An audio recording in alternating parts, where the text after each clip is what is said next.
Nuclear reactor.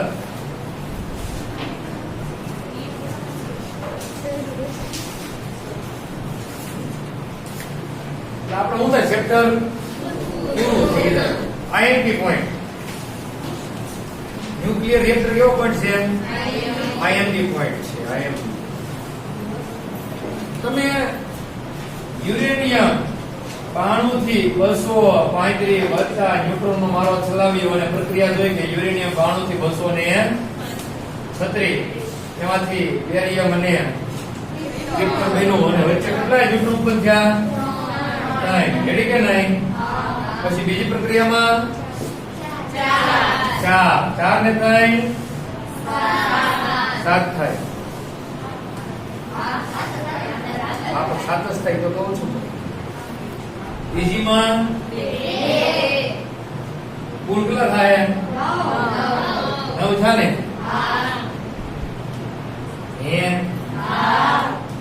હવે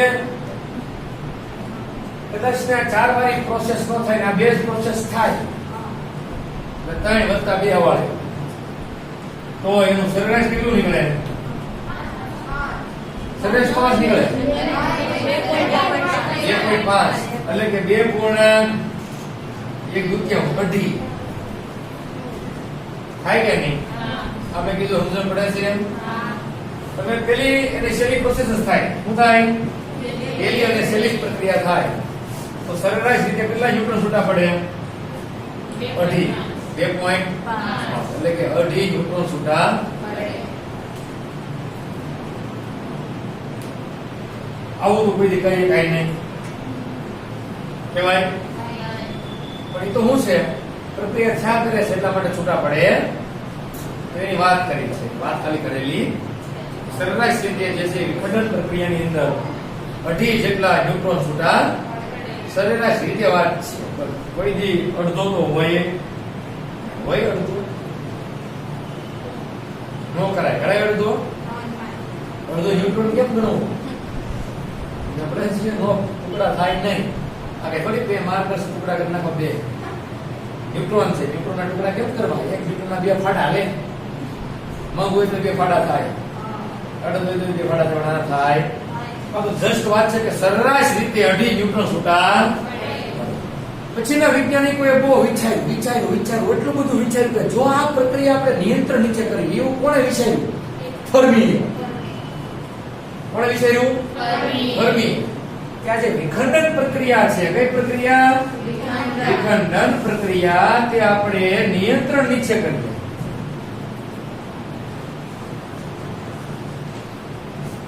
તો શું થાય? તમે જોતા હતા કે આ એક પ્રક્રિયામાં કેટલી ઊર્જાઓ વિમુખ થાય. 27 મેગા ઇલેક્ટ્રોન વોલ્ટ હોય એક વાર થાય તો બહુ ઝાઝી ઊર્જા મળે. તો આ પ્રક્રિયા નિયંત્રણ નીચે થાય. નિયંત્રણ એટલે હું પરમાણુ બોમ્બ બનાવવાનો નહીં. અને નિયંત્રણ એટલે કે જે ઊર્જા ઉત્પન્ન થાય એનો તમે શું કરી શકો? સદુપયોગ કરી શકો, એનો સંગ્રહ કરી શકો. ઊર્જા જેમાંથી તમને મળે તો એવી પ્રક્રિયા કરાવવાની છે જે નિયંત્રણ નીચે થઈ શકે. શેની નીચે થઈ શકે? નિયંત્રણ હેઠળ. તો એની માટે કઈક સાધન બનાવવું પડે. શું બનાવવું પડે? સાધન બનાવવું પડે. એ સાધન બનાવવાનું છે. બરાબર છે? એને સાધનનું નામ છે ન્યુક્લિયર રિએક્ટર.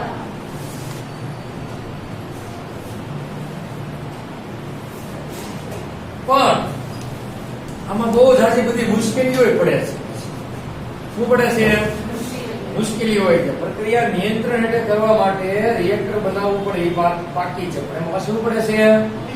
મુશ્કેલી. એટલે કે અનિયંત્રણ પ્રક્રિયાઓ આ છે બધી.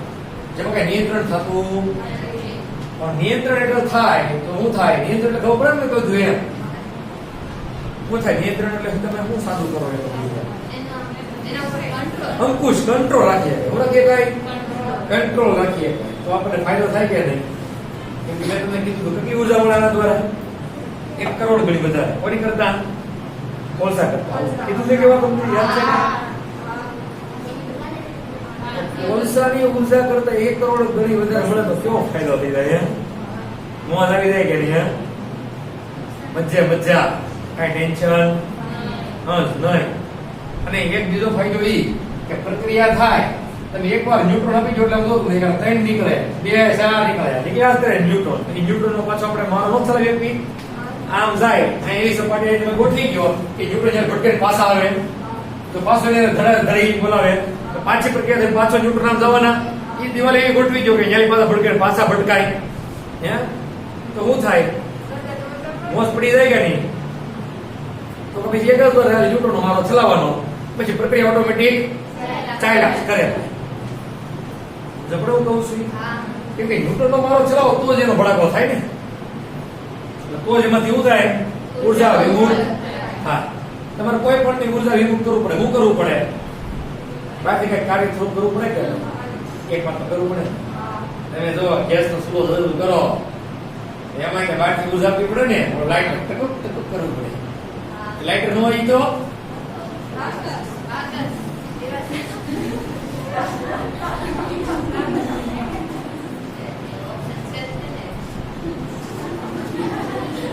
દિવસ ચલે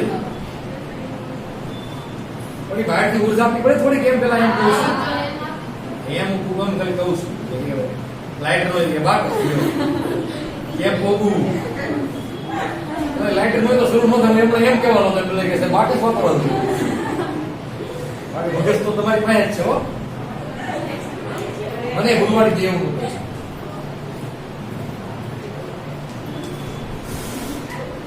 એટલું થઈ ગયું સમજ પડી ગઈ. હવે તમને જે કહેવા જઈ રહ્યો છું તે મહત્વનું છે. ધ્યાન આપજો એમાં ખાસ કરી કે આપણે રિએક્ટર આખું બનાવવાનું છે. પ્રક્રિયા કેવી કરવાની છે? નિયંત્રણમાં. હવે નિયંત્રણ માટે બે બીજું મુશ્કેલ એ નડે. તમને હું કહી દઉં પરિસ્થિતિ અહીંયા. ધારો કે આપણી પાસે રિએક્ટર છે, ટાંકી હોય, આમાં ટાંકી હોય. શું હોય? ટાંકી હોય. રિએક્ટરમાં હોય મોટી જબર ટાંકી. એની અંદર શું રાખેલું હોય? એને વિસ્ફોટક પદાર્થ. કોણ? યુરેનિયમ. હવે યુરેનિયમ નું પ્રમાણ જે છે ને કુદરતમાં વધુ કયો મળે?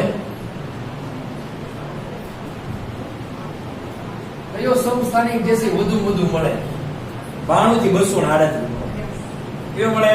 92 થી 238. આપણે સીધો 92 થી 238 નો ઉપયોગ કરવો પડે. પણ હવે એનથી તો સીધો ભડકો થાય. આપણે જોઈએ હું યુરેનિયમ 92 થી 200 ને કાઈ આપણે 92 થી 238 હકારશું. એમાં કઈ આપણે વાંધો પણ ધીમે ઉર્જા આપ્યા કરશે ને આપણે કઈ એક હાર જોતી નથી. થોડી ધીમે રહી સારું ને એક હાર આપી દે તો શું થાય? બ્લાસ્ટ થઈ જાય. અને બ્લાસ્ટ થાય છે ઘણી વાર.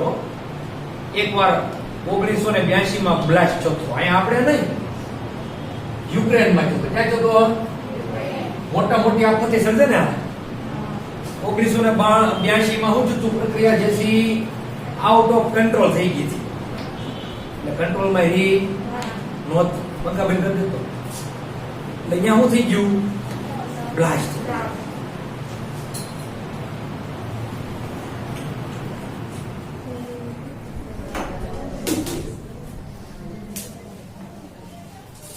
એટલે અકસ્માત થાય, વિનાશ થાય.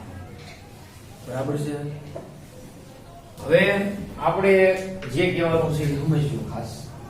આમાં જે છે બહુ સારી એવી રચના કરેલી હોય. ટાંકી હું દોરું પેલા ટાંકી હો ટાંકી. This is ટાંકી. જેની અંદર બધી ક્રિયા થવાની છે એ ટાંકી. એની ફરતી સપાટી જે છે પરાવર્તક હોય. શું હોય?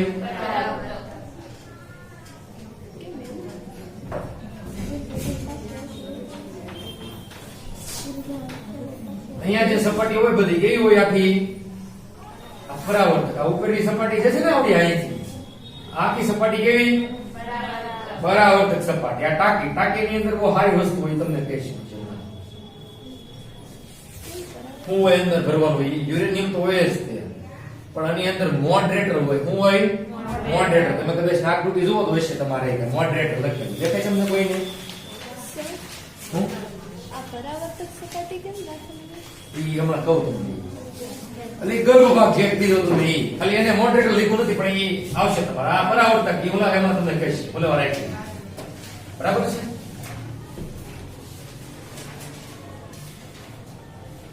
અહીંયા જે છે ને એ સળિયા હોય, નિયંત્રક સળિયા હોય, હોલ પાડેલા હોય, એ કેડમિયમ ના હોય.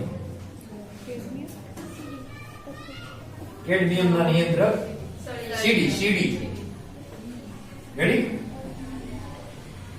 અહીંયા એક પાઇપલાઇન અહીંથી બહાર થતી હોય ભૂંગળી,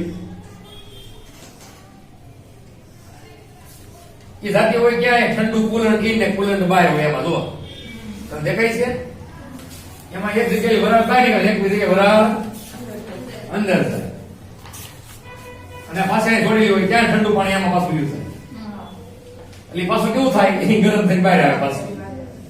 તમને પડ્યા આ પાછું ગરમ થઈ અહીંથી જશે બધું બહાર જાય ગરમ થાય. અહીં બીજું પાણી નાખો તમારે પાઇપલાઇન દ્વારા. રેડી કે નહીં? હવે અહીંયા તમે શું દાખલ કરશો? ઈ દાખલ કરશો ઠંડુ પાણી એ ઊભું થઈને બહાર નીકળશે ગરમ પાણી, અથવા તો વરાળ સીધી. આ વરાળ ક્યાં રહી તમને હું કહીશ. એટલે અહીં તમારે ફૂલે ફૂલ ધગધગતું પાણી આવે, એ અહીંયા જાય. અહીં તો ઠંડુ પાણી નાખો, એ કેવું થઈ જાય? ગરમ ગરમ ગરમ ગરમ ગરમ શા કરે એટલે હું વધી જાય વરાળ. અને આ જે ગરમ પાણી આવે એની પર પડે, ઠંડા પાણી પડે, એ ઠંડુ પડે કે નહીં? એ પાછું અહીંયા આવે, અહીંયા પાછું અહીંથી આમાં જાય, પાછું પ્રક્રિયા હાઈલાસ કરે એટલે ગરમ પાછું અહીંથી બહાર નીકળે. ઠંડુ હોય પાછું ગરમ થાય, ગરમ હોય ઠંડુ એમ છાસ કરશે. એ વાત એક બીજો પાર્ટ છે, મેન પાર્ટ આ છે. રિએક્ટર કયું છે? કેટલો ભાગ છે જે રિએક્ટર છે. આ તમને એને શું કીધું વચ્ચે પછી કીધી ગર્ભ કીધું. શું કીધું? ગર્ભ એટલે ભાગ કયો ભાગ કહેવાય? મેન ભાગ. જે કોઈ વસ્તુ હોય એનો ગર્ભગૃહ એટલે શું કહેવાય? મેન પાર્ટ કહેવાય. એટલે ભગવાન જે છે મંદિર હોય ત્યાં મેન શું હોય? ગર્ભગૃહ ની અંદર કોણ હોય? ભગવાનની શિવલિંગ. એટલે મેન ભાગ છો કે નહીં મંદિરનો, એમાં મેન ભાગ છે કોનો? રિએક્ટર. જે બધું થવાનું છે એમાં થવાનું છે. ધ્યાન આપજો ખાસ હું તમને જે કહું છું. અહીંયા તમે શું હોય? યુરેનિયમ હોય કે નહીં? યુરેનિયમ ની ઉપર તમે આને શરૂ કરવું હોય, રિએક્ટર શું કરવું હોય? તમારે શરૂ કરવું હોય એટલે એની પર શું કરવું પડે? મારો લાવવો પડે. કોનો? ન્યુટ્રોન. તમારે કયો યુરેનિયમ છે? સમૃદ્ધ યુરેનિયમ. એટલે કે કયો સમૃદ્ધ કોણ છે? યુરેનિયમ 92 થી 200 ને આ કુદરતમાં જે બહુ મળે છે એ સમૃદ્ધ છે.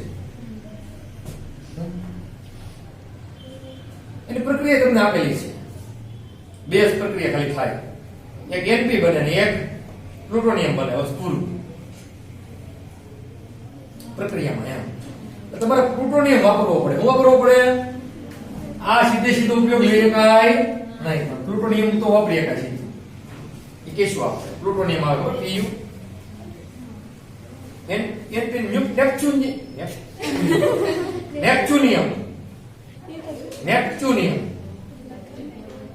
એનપી એટલે નેપ્ચ્યુનિયમ એટલે સાચું છે. હું જતા કે પ્લુટોનિયમ ને નેપ્ચ્યુનિયમ ને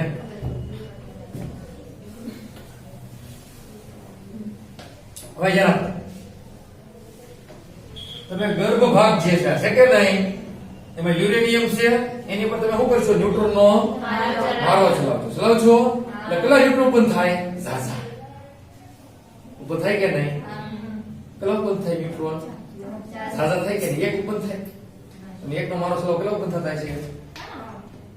3 થાય, 2 થાય, 4 થાય કે નહીં? હવે એક વસ્તુ ઈ જોવી પડે તમારે, હું કે જે નવા ન્યુટ્રોન ઉત્પન્ન થયેલા છે એની ઝડપ વધારે હોવી જોઈએ. વધારે હોય તો શું થાય? તો વધારે ઝડપથી ભટકાય ને? વધારે ઝડપથી ભટકાય તો શું થાય? વધારે શું કરે? ઉત્પન્ન નહીં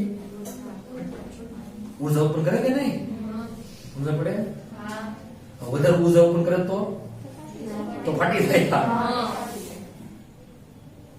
તો થઈ જાય એનો હું જવાબ આપીશ, મને કહેજો કે સાહેબ આ ધીમા પડવા માટે શું કરવાનું હો, એટલે ફાસ્ટ થાય થઈ ગયું તો ફાસ્ટ દો, ફૂટ એટલે ફાસ્ટ તો થવાના જ છે, તરા ધરી થઈ જવાના. આપણે ધીમા પડવા માટે શું કરવું, તો આપણે ભણી જાવી કે તમે બહુ આમ બે હારો એમાં બહુ ફાસ્ટ જાતું હોય, ત્યાં ફાસ્ટ આવતું હોય તમે યાડો સંઘાત કરો તો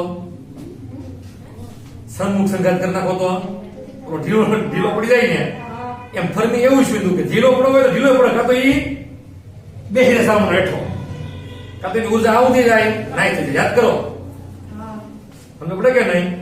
ઘણી વાર બે ગાડી ભટકાય કોઈ ઝાટકી સન્મુખ હેડ વાન સંઘાત, સન્મુખ કે સન્મુખ હેડવાન એટલે સન્મુખ યાદ છે ને ચીરી કોઈ ઝાટકી બે હરખી હરખી ભટકાય, હરખી હરખી સ્પીડ હોય તો શું થઈ જાય? તમારે ન્યુટ્રોન જેવા બીજા અહીંયા કઈક એવું વાપરવું પડે તત્વો. તમને પડી કે નહીં? એ તરીકે હું વાપરું એમાં હું તમને કહીશ, ઘડી તમે શાંતિ રાખો. બરાબર છે? તો બધું હું ભણવું છું સેફ હું કોઈ સર એમાં આટલી બધી ગરમી ઉત્પન્ન થાય તો પરાવર્તક હોય ઈ ફાટે તો એની કરતા ઓગળે ન જાય. આટલી બધી ગરમી ઉત્પન્ન થતી હોય ફાટવાની બધું ઓગળે ન જાય. નહીં બહુ તાપમાન થાય ને એટલે વરાળ ફૂલે ફૂલ થાય, દબાણ થાય વધારે ઉપર. જ્યાં તાપ હોય ને તાપ ત્યાં તમે હાથ ઊંચો રાખવાનો એટલે જ્યાં હું હોય વરાળની દબાણ લાગશે તમે જોજો, ક્યારેક ચેક કરજો એટલે દબાણથી ફાટી જાય. ઓગળે એની કરતા તો દિવાલ સારી છે કે ઓગળે એક છે એમ જ બનાવેલી છે દિવાળી. દિવાલ કેવી હોય એની પીગળ એની એમાંથી જ બનાવી હોય, અહીંયા ગાંડા થોડા છે. એટલે દ્રવ્ય કેવું છે પીગળે તો અહીંયા જ ફાટવી જ જોવે. શું થાય? ફાટવી જ જોઈએ. ફાટે એનું કઈ બીજું કઈ છે ને, કેમ કે દબાણ જે છે કંટ્રોલ કઈ કરીએ કઈ નહીં. પણ આપણે ન્યુટ્રોન ની ઉપર કંટ્રોલ કરી દઈએ તો શું થઈ જાય? તો પ્રક્રિયા પાછી ધીમી થઈ જાય કે નહીં? એની માટે ઘણી બધી વસ્તુ છે, મને તમે ભૂલવાડ દેતી હું મારો લીવ નો તૂટી જયો કે દુબઈ રો તમે કહું. હાલો આપણે અહીંયા ધારો કે તમે ન્યુટ્રોન પર મારો ચલાવ્યો, બરાબર છે, અને અહીંયા ન્યુટ્રોન ફૂલે ફૂલ સ્પીડમાં આવ્યા તો એ શું થઈ જાય? આમાં ઘણો ખુશી થાય.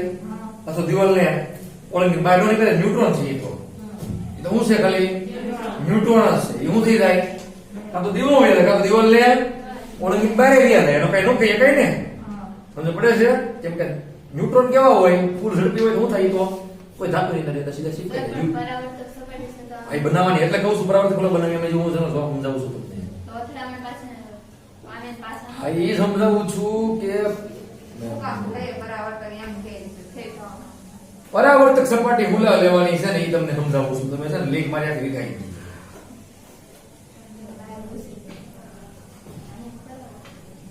હવે અહીં સપાટી છે પરાવર્તક નથી, આવો કાઈ કાઢી નાખી આપણે. બરાબર છે? સપાટી એમને સાદી એવી સપાટી છે, આપણે જેવું બનાવીએ માટલું હોય અથવા તો ગોળો હોય એવું છે સાદું આવે એમને ચોરસ બોરસ જેવું. બરાબર છે? ન્યુટ્રોન જે છે અહીંયા ભટકાય એટલે આનું વિખંડન થાય. બરાબર છે? વિખંડન થાય પાછળ નવા ન્યુટ્રોન છૂટા પડે. એ તો ગતિમાં જોવાના છૂટા પડે એટલે ભડાકો થાય એટલે બોમ્બ તમે જોતા હો તો એ તો ગતિમાં જોવાના. એની ગતિ કેવી હોવાની? પહેલા તમે ભટકાડ્યા એની કરતા ફાસ્ટ. એ ફાસ્ટ હોય એટલે શું થાય? કાં તો એ સપાટીની અંદર ઘૂસી જાય, પાછા આવે નહીં, કાં તો યાને ઓળંગીને બહાર વ્યા જાય. નો વ્યા જાય કે નો વ્યા જાય? તો સપાટી આપણે એક કામ કરીએ કે અહીંયા જે છે ગોળાકાર બનાવી નાખીએ બધી બાજુ. એવું બનાવી નાખીએ એવી ગોળાકાર. તો શું થાય? સપાટી અહીંયા ન્યુટ્રોન અહીંથી સીધા પાછા પર આવતા પાસે એને તોડે. અને પડે એવું કહું પેરાબોલા હે ગોળ બનાવવું જરૂરી તે ચોરસમાં ન હોય ને? મેં ઘરે એન્ટેના છે ડીશ જોઈ બધા કેમ આમ જ હોય, આવા આકારની ખુલે હોય. બધા જે તરંગો આવતા હોય અહીંયા ભટકાય, અહીંયા ભટકાય પછી કેમેરો ત્યાં જાય એટલા માટે તો જ પરાવર્તન થાય. એટલે તમારે જે બનાવવી પડે ગોળ જેવી બનાવવી પડે તો શું થાય? પરાવર્તન વધારે થાય, બાકી થાય. એટલે આપણે શું કરીએ અહીંયા ભટકાય ત્યાં સીધા અહીંયા પાછા લાવીએ તો પાછો આ બીજી વખત પાછો તૂટી એટલે પાછી ઉર્જા ઉત્પન્ન કરે. એમાં પછી અહીંયા થાય અહીંયા જોઈ પછી ગોળ પાછી અહીંયા પાછા અહીંયા પ્રક્રિયા હાલ્યા. પણ એક આ તમારી વસ્તુ એક છે આ જે ઓલું થાય ને શું થાય અનિયંત્રણ થાય. તો નિયંત્રણ કરવાના મુદ્દાઓ હું કહું છું બધા. એક આ મુદ્દો થઈ ગયો નિયંત્રણનો. બીજો પોઈન્ટ, આ ન્યુટ્રોન તો કઈ એમાં થોડા છે ડોહા. કેવા છે? બહુ ફાસ્ટ છે. કેવા છે? બહુ ફાસ્ટ છે. તો એ ફાસ્ટ હોય તો શું થાય? પેલા એ હોય ધીમેથી, તો ઉર્જા ઓછી ઉત્પન્ન કરી પછી કરી ફૂલા ફૂલ હોય ડાયરેક્ટલી, તો ઉર્જા વધારે ઉત્પન્ન થઈ. વધારે ઉત્પન્ન થઈ તો શું થાય? સમજ પડે? એને શું પાડવા પડે? ધીમાય પાડવા પડે. ધીમા કરવા માટે શું કરવું પડે? તો ધીમા કરવા માટે મોડરેટર તત્વ વાપરવા પડે. શું વાપરવા પડે? મોડરેટર. મોડરેટર તરીકે ભારતની અંદર જે ભાભા એટોમિક રિસર્ચ સેન્ટર છે ત્યાં રાખેલું છે પાણી. શું રાખેલું છે એને? પાણી. બાકી તો આપણે એક ભારે પાણી. આપણે એક જ ન્યુક્લિયર રિએક્ટરમાં પાણી વાપરીએ છીએ. બાકીના બધા ભારતના ન્યુક્લિયર રિએક્ટરમાં વાપરીએ છીએ ભારે પાણી D2O. હું તરીકે? મોડરેટર તરીકે. હવે શીતક કઈ થાય? ઠંડુ પાડવા માટે હીટ કહું છું. અહીં આવે એને એવું લખ્યું છે મોડરેટર તરીકે. બાકી મોડરેટર તરીકે ઉપયોગ ન થાય. આ બહુ અહીંયા ગરમી ઉત્પન્ન થઈ જાય. કેટલી ગરમી ઉત્પન્ન થાય? 10⁶ કેલ્વિન જેટલી. 10⁶ કેલ્વિન જેટલું નિયંત્રણ રાખવું હોય તો શું વાપરવું પડે તમારે? પાણી કાં તો ભારે પાણી. બરાબર છે? ઠંડુ પાડવા માટે. હવે એક બીજો પ્રશ્ન છે, ન્યુટ્રોનની સંખ્યા વધી જાય તો એ લોચો પડે કે નહીં? તમે કીધું ને ન્યુટ્રોનની સંખ્યા વધી જાય તો શું થાય? લોચો થાય. એટલે એને એક વ્યાખ્યા બીજી ભાગની આપી છે. પહેલી પેઢીના ન્યુટ્રોન અને હાલની પેઢીના ન્યુટ્રોનના ગુણોત્તરને ગુણક અંક કહેવાય. પહેલી પેઢી એટલે પહેલા જે હતા ઈ. બરાબર છે? મેં ઊંધું બોલાઈ ગયું છે મારાથી એવું લાગે છે. પહેલી પેઢી મેં કીધું ને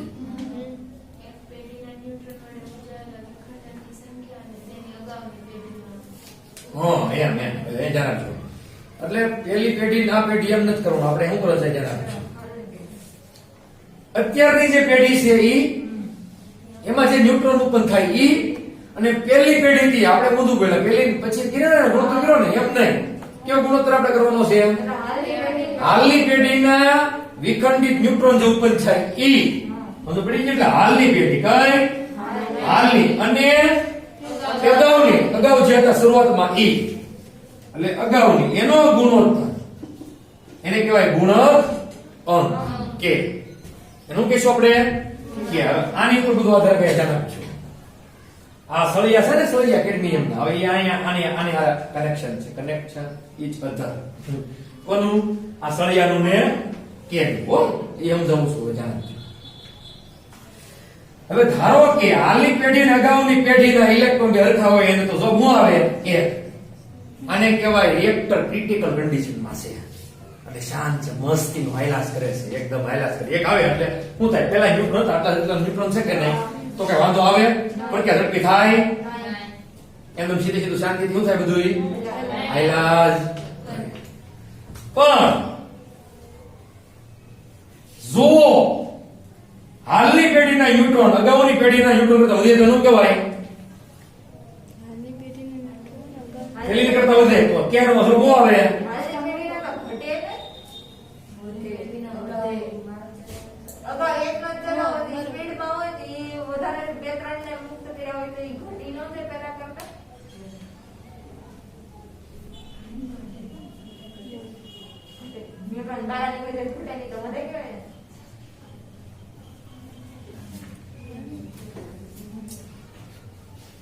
એટલે કે પ્રક્રિયામાં પેલા ધારો કે એક ન્યુટ્રોન હોય, પછી પ્રક્રિયા જ્યાં કરે એમાં 3 ન્યુટ્રોન થઈ જાય તો વધી ગયા ઘટી ગયા?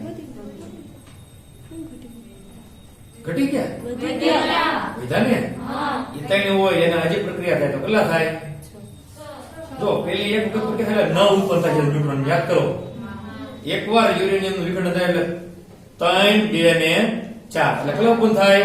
9 વડે 9. હજી બીજી વાર થાય તો પાછા 9 એટલે 9 ને 9. હજી હવે યુરેનિયમ નું ટુકડા પડ્યા હોય ને પાછા કેટલા ટુકડા પડ્યા? 9 યુરેનિયમ કેટલા ટુકડા પડ્યા હોય? પહેલામાં 3, બીજામાં પાછા 3 એમ એક એક ના 3 ટુકડા થાય. કેટલા ડોહા યુરેનિયમ થાય આની અંદર ખબર છે? એક યુરેનિયમ નાખો ને ના કેટલા પરમાણુ એક જ પ્રક્રિયા થાય એટલે સીધા 3 ટુકડા યુરેનિયમના 3 પરમાણુ અલગ અલગ નોખા પાડી જાય યુરેનિયમ માંથી. પાછા 3 ના 6 થોડા થાય. 1 ના 3 પાછા બીજાના 3 6 એટલે 9 ના ન્યુટ્રોન પાછા ગણો તમે. પછી પાછા 27 ના પાછા કરો પ્રક્રિયા. સમજો પડે હું કહું છું ઈ? પાછા એના એક એક ના 3 થાય યુરેનિયમ પરમાણુ છૂટા પડે. કેટલા છૂટા પડે? તો ન્યુટ્રોન વધતા ન જાય, ઘટે વધે ન્યુટ્રોન. છૂટા પડેલા ન્યુટ્રોનની સંખ્યા વધી. આપણે એનો એક જ વખત આપણે ખાલી આમ દીવાળી મારી કામ હલાવવાનો છે, એક જ વાર મારો ચલાવવાનો છે. પછી તો ઘડીએ ન્યુટ્રોન મારો ચલાવો ખિસ્સામાંથી તો પાછો એટલો ખર્ચો બીજો ન થાય.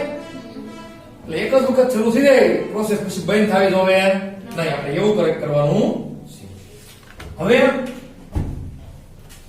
આપણે પાસે જથ્થો જે છે ઓછો છે, યુરેનિયમ પોસાય નહીં બહુ સાચું કેવું. જો તમે અહીંયા કદાચ ને ઝાઝા ન્યુટ્રોન ઉત્પન્ન થાય તો તમે ઝાઝો જથ્થો હોય તો કઈ વાંધો આવે નહીં. ધારો કે 2-5 કિલો અંદર નાખી દીધો તો કઈ વાંધો છે નહીં. પણ યુરેનિયમ થોડો 2-5 કિલો મળે મફતમાં. એનો ભાવ કેટલો છે પેલા તો તમને પડે છે? હા, તો એવું આપણે કરવાનું છે. નકર તો ઝાઝો જથ્થો હોય ને ઝાઝા ન્યુટ્રોન હોય તો કે ફેર પડે ન પડે? ફેર હાલો તો હાલ્યા કરે પ્રોસેસ, બરાબર છે. પણ જથ્થો આપણે કેટલો લેવાનો છે? ઓછો. યુરેનિયમનો જથ્થો લેવાનો છે ઓછો. અહીંયા તો ને હાલની પેઢીની સંખ્યા છે એટલે અત્યારે જે હવે પછી પ્રક્રિયા થઈ પછી ન્યુટ્રોન થાય છે વધે એટલે કેનું મૂલ્ય શું આવે? એક કરતા મોટું. એટલે આને કહેવાય ક્રિટિકલ કન્ડિશન. ક્રિટિકલ એટલે આપણે કહીએ ને ક્રિટિકલ હે ગંભીર. સુપર ક્રિટિકલ કહેવાય આને. કોઈ ખૂબ ગંભીર. આ ખાલી ક્રિટિકલ. આ સુપર ક્રિટિકલ છે ને? જો કે વધી એક કરતા સુપર ક્રિટિકલ લીધું ને આ ક્રિટિકલ લઈને ક્રિટિકલ આયે. હા, આ ક્રિટિકલ, આ સુપર ક્રિટિકલ. હવે સુપર ક્રિટિકલ માં શું થાય? તો બ્લાસ્ટ થવાની સંભાવના રહે. કેમ કે જો હાલની ન્યુટ્રોન કેવું થી વધી ગઈ એટલે ન્યુટ્રોન બહુ વધે તો શું થાય? હું કરું સર ક્રિટિકલ તમે કોને કીધું? આને આપણે ક્રિટિકલ કીધું ને એક હોય એને.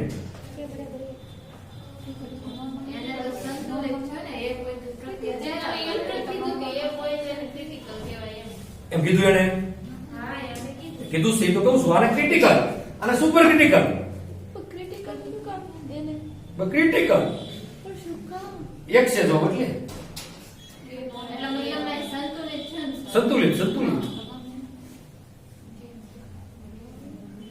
તમે ક્રિટિકલ એટલે શું કહો? ગંભીર પરિસ્થિતિ એટલે ઉત્પન્ન થવાની શરૂઆત થઈ ગઈ અહીંયા. એટલે કે સમજો તમે હું કહું છું આ નીચે છે એ બરોબર છે ક્રિટિકલ, આ ઉપર એનું આ ખાલી ક્રિટિકલ છે, આ સુપર ક્રિટિકલ છે. એ તો ક્રિટિકલ નામ આપ્યું એને. ક્રિટિકલ એટલે શું કે તમારી પ્રક્રિયાનો હાયલા કરશે. ગંભીર છે પણ એમાં કઈ વાંધો આવશે નહીં. પ્રક્રિયા તો બે સંખ્યા છે ને ત્યાં સુધી પણ સંખ્યા વધી જાય કે એટલે કે હાલની સંખ્યા પહેલાની સંખ્યા કરતા વધે તો શું થાય? સુપર ક્રિટિકલ થાય. શું થાય? એટલે ફૂલે ફૂલ હવે ઊભું રહેવાય એમ છે નહીં. એટલે હવે પછી શું થાય? બ્લાસ્ટ થાય. હવે તો એ બ્લાસ્ટ ન થયો હોય તો શું કરવું પડે? તો જે આ કેડમિયમ ના સળિયા છે ને એ ઓટોમેટિકલી એવી રીતની એની રચના હોય કે જો કેનું મૂલ્ય 1 કરતા વધવા મળે એટલે એ સળિયા અંદર ઓટોમેટિક દાખલ થઈ જાય. શું થાય? ઓટોમેટિક દાખલ થાય. ને ન્યુટ્રોન નું કરી નાખે એ શોષી લે. બરાબર છે? ન્યુટ્રોન નું કરી નાખે એ શોષણ કરી નાખે. તો ન્યુટ્રોન થાય ઓટોમેટિક પાછા ઘટી જાય. હવે ન્યુટ્રોન ઘટી જાય એટલે સંખ્યા પછી બે કરી નાખે એક થાય કેવું એવું થાય. પણ સંખ્યા 1 કરતા ઘટી જાય તો એટલે આપણે કીધું કે 1 કરતા વધી ગઈ એટલે અંદર દાખલ થયા પછી ન્યુટ્રોન નું શોષણ કેરાસ કરે તો કે નું મૂલ્ય શું થઈ જાય? 1 કરતા ઘટે નહીં. જેવું 1 કરતા ઘટે એટલે ઓટોમેટિકલી બહાર આવે. ઓટોમેટિકલી કેડમિયમ નો શું થઈ જાય? બહાર આવે. એટલે કઈ વાંધો આવે? હવે તો સમજાઈ ગયું કે શું છે? સમજાણું કઈ? હે સમજાણું? કેનું સમજાણું? પછી આ તો સીધું જ છે કે અહીંયા જે ગરમ થાય પાણી એ ક્યાં જાય? અહીંયા જાય. અહીંયા આવે, અહીંયા જે તમે ઠંડુ પાણી નાખો એ વરાળ બને ને વરાળ ક્યાં જશે? આ ટર્બાઇનમાં. ટર્બાઇન ફરશે. ટર્બાઇન ફરે એટલે એની હારે શું જોડેલું હોય? જનરેટર. શું જોડેલું હોય? વરાળ કેમાં જશે? ટર્બાઇનમાં. બરાબર ને? ટર્બાઇન ખબર છે ને? બોલું પાખ્યા વાળું હોય નાખા ટર્બાઇન માં જશે. ટર્બાઇન કોને જરૂર હોય? જનરેટર. જનરેટર ફરે એટલે શું થાય? ઉત્પન્ન વીજ જળે. તો આપણે આનો ઉપયોગ શું કરો? ખાલી શા માટે કર્યો? વરાળ બનાવવા માટે. શું બનાવવા માટે? પાણીની વરાળ બનાવવા માટે કર્યો. હવે આ બધું થઈ ગયું એ વાત બરોબર છે. પછી એક બીજી બહુ મોટી મહામારી ઉત્પન્ન થઈ છે. કઈ ભેજામારી છે? બીજી તમને કહું. આ યુરેનિયમ હાવ ફૂટી જાય પછી નાખવા ક્યાં જાવ? યુરેનિયમ ફૂટી જાય પછી તો રેડિયોએક્ટિવ તત્વ છે. રેડિયોએક્ટિવ તત્વ શું થાય? માણસને નુકસાન થાય. ને તમે કીધું જાપાનમાં હિરોશીમામાં જો ને જે અપંગ જન્મે છે. અને અહીંયા પણ આમાંથી આને એવી રચના બનાવવી પડે હાવે હાવ એવી ચુસ્ત કે આમાંથી જરાય રેડિયોએક્ટિવ તત્વ બહાર નીકળવા ન જોઈએ. જે કામ કરતા હોય એનું શું થાય નકર? અને એને તકલીફ ન પડે. ઘણા કે મારે પરમાણુ રિએક્ટરમાં કામ કરવા જવું છે. ત્યાં તો જો જીવનનું કઈ નક્કી નહીં. આ ક્યારે બ્લાસ્ટ થાય? બ્લાસ્ટ થયો એટલે ત્યાં કોઈ કઈ રહે નહીં, જીવે નહીં કોઈ. કેમ કે મેં તમને કીધું ને હમણાં 1982 માં કેમાં થયો તો ભડાકો? યુક્રેનમાં. એની યાદ અપાવે છે. મોટો જબ્બર અકસ્માત થયો તો જેટલા બધા ઉપર ની સાથે કાઢે ખૂબ સ્વાટા બોલાવી દે છે. અને મોટા ભાગે આ રિએક્ટર કઈ હાવ સિટીની વચ્ચે ન મૂકે. એવી જગ્યાએ મૂકે કે જ્યાં બંજર જમીન જેવી હોય એવી ત્યાં. પણ કચરો બહુ ભયાનક છે. તો કચરો નાખી દો તો એમાં રેડિયોએક્ટિવ તત્વ ઉત્પન્ન થાસ કરે. તો માણસો વિચારે છે આની માટે. હજી તો વિચારે છે, કઈ મેળવું નથી. હજી તો વિચારે છે. હું વિચારે છે કે આનો કચરો જે છે કઈક હાઈસી જગ્યાએ નાખી શકાય જેનાથી કઈ નુકસાન કેવું થાય? મિનિમમ થાય. હજી વિચારે છે, મેળવું નથી કે ક્યાં નાખવું. અહીંયા મોટા ભાગે બધા અત્યારે કચરો ક્યાં નાખે? દરિયામાં. બધો કચરો દરિયામાં જ જાય. દરિયો પછી એવો છે કે જેટલો કચરો નાખો એટલો એ લે જ લે. કા